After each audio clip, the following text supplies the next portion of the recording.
Merci, Madame la Présidente.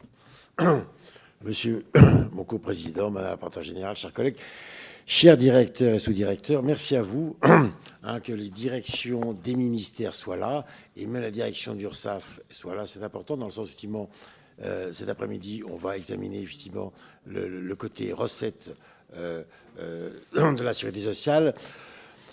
Suite aux propos très généraux de Mme la rapporteure générale, nous, on a souhaité effectivement se focaliser sur les taxes comportementales, dans le sens où chaque année, lors du PLFSS, il y a différents amendements qui portent sur ces taxes comportementales et c'est important qu'on puisse effectivement les évaluer. Donc avec notre collègue Thierry Frappé, nous avons été chargés par la MEX d'une mission d'évaluation de cette fiscalité comportementale. Nous avons choisi de nous focaliser sur la question des boissons alcoolisées et ou sucrées. Les LFSS sont souvent l'occasion de débats autour de ce sujet. Il nous paraissait important de faire le point sur l'efficacité de ces taxes, sur leur déploiement, sur leurs résultats, afin d'être en mesure de formuler peut-être de nouvelles propositions lors du prochain PLFSS. Tout d'abord, nous nous sommes aperçus que les boissons alcoolisées et ou sucrées faisaient l'objet d'une taxation très disparate et peu lisible. Outre une TVA à 20%, les boissons alcoolisées sont soumises à des droits d'accise qui varient en fonction du type de produit et du degré d'alcool, mais aussi d'une cotisation additionnelle poursuivant des objectifs de santé publique pour les boissons au-delà de 18 degrés. Il existe par ailleurs également une taxe prémix renforcée en LFSS en 2020 qui touche cette fois-ci les boissons à la fois alcoolisées et sucrées. En parallèle, les boissons non alcooliques sont soumises à une TVA de 5,5% et exemptées de droits d'accise. Elles sont tout de même soumises à plusieurs contributions, notamment à une taxe soda, réformée en LFSS 2018, afin de la moduler en fonction de la quantité de sucre ajouté. Des recettes élevées. Nous avons été surpris de constater que la taxation sur les boissons était à l'origine de très importantes recettes fiscales, entre 4,5 et 5 milliards d'euros chaque année. La majorité de ces recettes provient des accises sur les alcools, alors que beaucoup de taxes ont un rendement très très faible par ailleurs, notamment celle des prémixtes. Ces rendements sont si importants sur les alcools que la fiscalité sur les boissons représente la quasi-totalité de l'ensemble de la fiscalité relative aux produits alimentaires et à l'agriculture. Ces rendements conduisent bien entendu à nous interroger sur la nature de cette fiscalité pour savoir si c'est une fiscalité de rendement ou si elle a véritablement une nature comportementale. Surtout, nous avons constaté que cette fiscalité n'avait que peu d'effets en termes de santé publique. Et c'est là, effectivement, il faut collectivement qu'on puisse s'interroger. Si on prend les alcools, on constate évidemment une baisse très importante de la consommation depuis 1960, de l'ordre de 60%.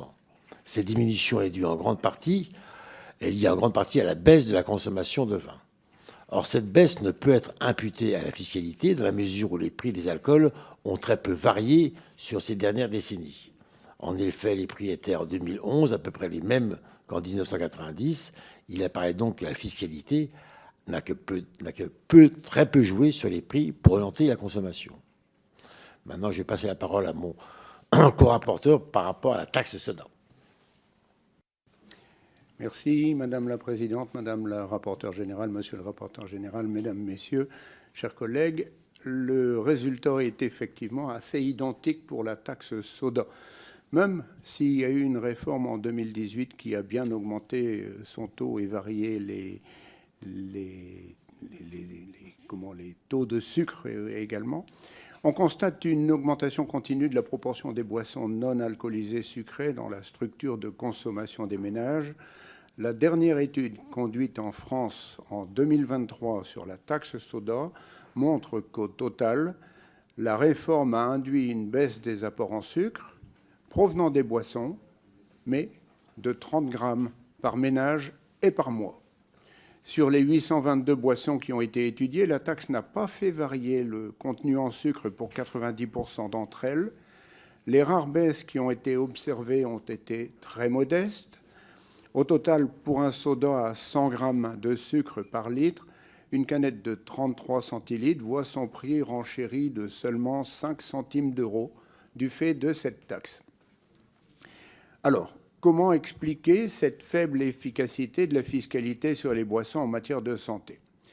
Globalement, toutes les études montrent que l'outil fiscal est très peu et mal utilisé en France dans le but de réduire la consommation de certaines boissons, alors même que toutes les études montrent clairement l'efficacité potentielle de cet outil.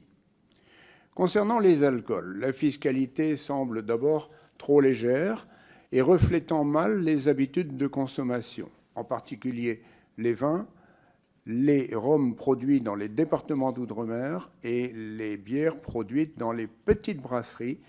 Tous ces éléments bénéficient d'un régime fiscal particulièrement favorable. En parallèle, les spiritueux sont 2 fois plus taxés que les bières et 59 fois plus que le vin. Cela conduit la Cour des comptes à parler en matière fiscale de discrimination positive en faveur du vin. Or, cette boisson représente 58% de la consommation d'alcool et seulement 3,8% des droits d'accise. C'est pourquoi toutes les études françaises appellent à minima à rehausser progressivement cette fiscalité sur le vin. Il faut rappeler que le coût social de la consommation de l'alcool a été estimé par l'INSERM à 110 milliards d'euros par an. Il faut donc urgemment adapter notre fiscalité à cette réalité. En autre parallèle, dans le contexte économique que nous connaissons, il faut faire en sorte que les droits d'accise sur les alcools reflètent mieux l'inflation. La loi de finances de sécurité sociale pour 2023 a permis d'indexer les accises sur le tabac qui restent indexées à l'inflation. Pardon, j'ai sauté une ligne. À l'inflation de l'année N-1, sans appliquer ce principe aux accises sur l'alcool qui reste indexé à l'inflation de N-2. Il semble donc logique de faire la même adaptation pour ces accises sur l'alcool. Merci bien. 110 milliards, c'est ce que coûte à la société chaque année la consommation d'alcool. Au fil des auditions, une nouvelle orientation comportementale nous a paru intéressante.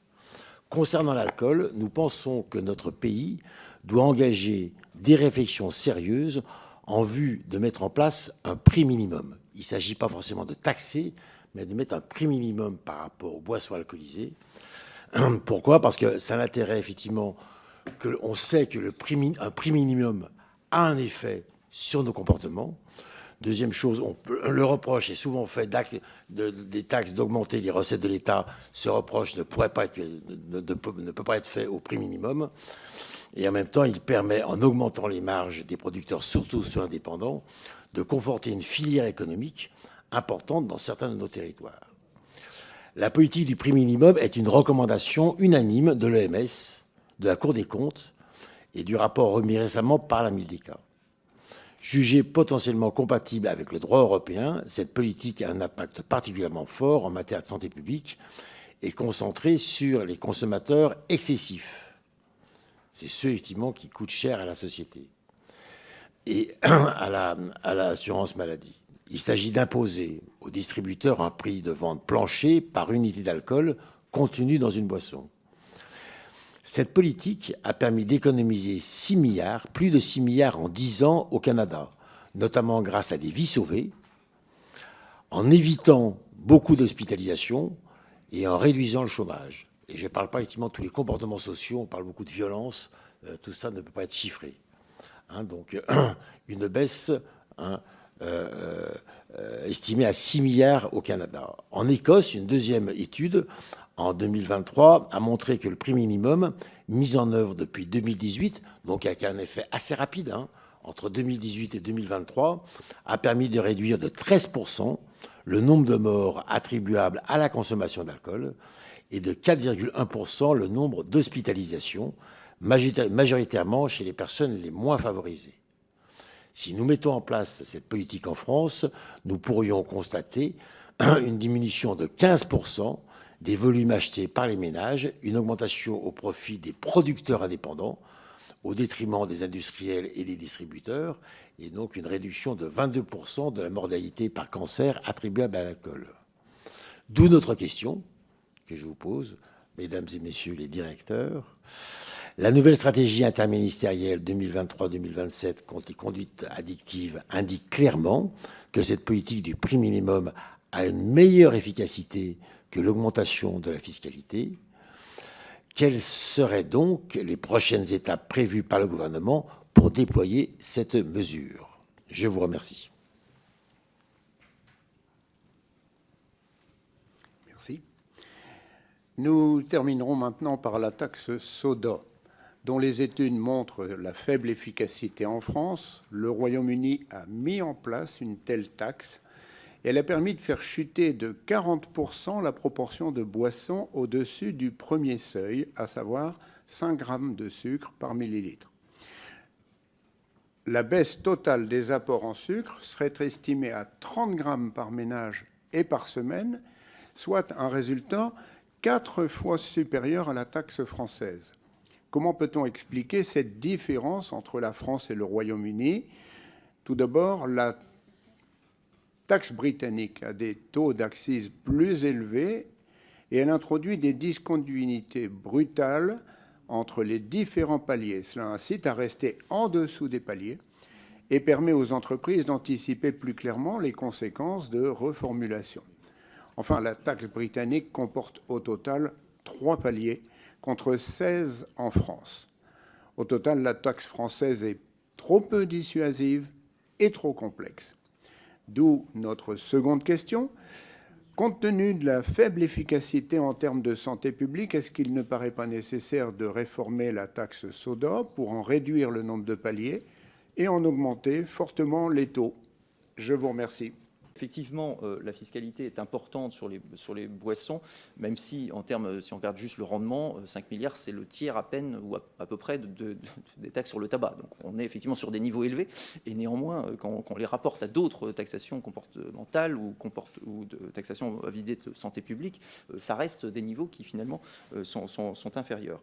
La construction, effectivement, vous l'avez dit, est partie d'une construction où, au départ, il s'agissait bien d'accise, c'est-à-dire que c'était des taxes de rendement. Et ce n'est que progressivement que les enjeux de santé publique en ont fait pour partie ou en totalité de certaines des taxations à visée comportementale. C'est particulièrement le cas, et vous l'avez dit aussi, de la taxe prémix, puisqu'on peut se dire qu'elle est effectivement de très faible rendement parce qu'elle ne fait que 2 millions d'euros. Effectivement, elle ne fait que 2 millions d'euros parce qu'elle a été fixée à un niveau tel qu'il est devenu quasiment impossible ou tellement peu rentable qu'effectivement très peu de produits sont vendus sous ces critères. Et donc, effectivement, la taxe prémix, d'une certaine manière, remplit son office en termes de dissuasion. En revanche, effectivement, on ne peut pas lui reprocher de ne pas faire de rendement. Donc, il y a effectivement toujours ce débat à avoir sur les taxes comportementales, sur quel est l'objectif réel. Et notamment, voilà, certaines sont topiques, d'autres sont peut-être un peu plus dans une situation intermédiaire. S'agissant de la taxe dite soda, enfin, sur les boissons sucrées, qui a été refaite en 2018, alors une évaluation doit en être faite. Alors, elle a été un peu perturbée par la crise sanitaire, qui fait qu'on a retardé l'évaluation des premières années, puisqu'elle est entrée en vigueur finalement seulement en 2019-2020. Donc on a finalement un recul qui est relativement modeste. Cette évaluation, on doit s'efforcer de la faire côté administration dans les prochains mois. Il est toujours utile d'évaluer. Donc s'il y a d'autres modèles qui fonctionnent mieux, effectivement, ça peut être une source d'inspiration, bien entendu, y compris les exemples que vous avez cités, notamment britanniques.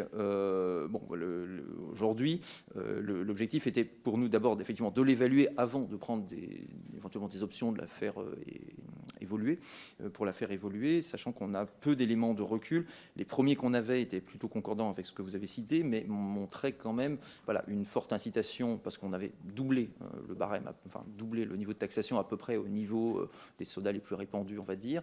Donc une forte incitation à plusieurs pratiques qui en fait ont quand même quelques effets intéressants, soit révision de recettes, soit révision à la baisse du volume des produits vendus pour ne pas franchir des seuils psychologiques de prix. Enfin, on avait quand même quelques effets intéressants dans cette première étape de taxation. S'agissant des alcools, alors effectivement, vous l'avez cité, la taxation est assez complexe, plus encore que sur les boissons non alcooliques, avec un système de taxation qui est efficace au sens où il taxe fortement avec des effets prix pour le coup et sans doute volume assez net les alcools forts, au-delà de 18 degrés, donc voilà, qui sont taxés à un niveau qui a pour le coup un effet prix. On est sur un certain nombre d'euros quand même pour chaque produit, chaque bouteille vendue, donc on sait que ça a sans doute un effet. En revanche, vous l'avez dit, oui, c'est 60 fois plus ou à peu près que la taxation des vins, donc on a un écart qui est tout à fait considérable entre les différents types de produits, mais qui effectivement est lié à cette construction historique que j'évoquais. S'agissant des pistes d'évolution possibles, j'ai entendu la proposition d'un prix minimal. Il me semble, et même si effectivement c'est une approche qui peut sembler préférable à celle de la taxation, en sens où effectivement elle est moins punitive, y compris pour le secteur, elle a quand même pour effet que, en obligeant à vendre à des prix inférieurs, mécaniquement effectivement, on accroît les marges des fabricants. Ce qui peut aussi avoir quand même, à la fois peut-être au plan politique, mais aussi au plan financier, comme soulever des questions d'intérêt, c'est-à-dire qu'ils peuvent effectivement, côté fabricant, avoir un intérêt à une augmentation de leurs marges, mais n'est pas complètement garanti que ça puisse avoir un effet de santé publique. Alors le prix, l'augmentation du prix a un effet. Le fait que le fabricant augmente sa marge, lui, finalement, n'a pas pour effet d'améliorer notre capacité à faire face à des enjeux de santé publique. Donc c'est pour ça que l'instrument de la fiscalité, qui a le même effet, a été utilisé sur d'autres produits, et notamment sur le tabac, puisque sur le tabac, il y a bien un minimum de perception qui empêche de vendre au-dessous d'un certain prix, ce qui crée un effet d'éviction sur le bas du marché du tabac. Alors, par ailleurs, le minimum de perception est très élevé aujourd'hui, effectivement, et empêche de vendre des paquets de cigarettes en dessous d'un certain prix, sauf à vendre à perte, ce qui est quand même certes autorisé, mais pas généralement peu pratiqué, en tout cas sur longue période. Donc le minimum de perception en tant qu'outil de taxation permet d'avoir cet effet prix, mais évite effectivement que la marge, que la taxation ou que la réglementation des prix plutôt, en l'occurrence, crée une marge supplémentaire chez les fabricants de tabac. Donc j'entends la proposition d'un prix minimal, mais il faudrait peut-être aussi qu'on regarde par rapport aux autres outils qui existent et qui ont été mis en place, comment on peut avoir le même effet sans forcément accroître ou avoir pour effet d'avoir un effet dit d'aubaine, avec des guillemets bien sûr, mais pour les fabricants eux-mêmes.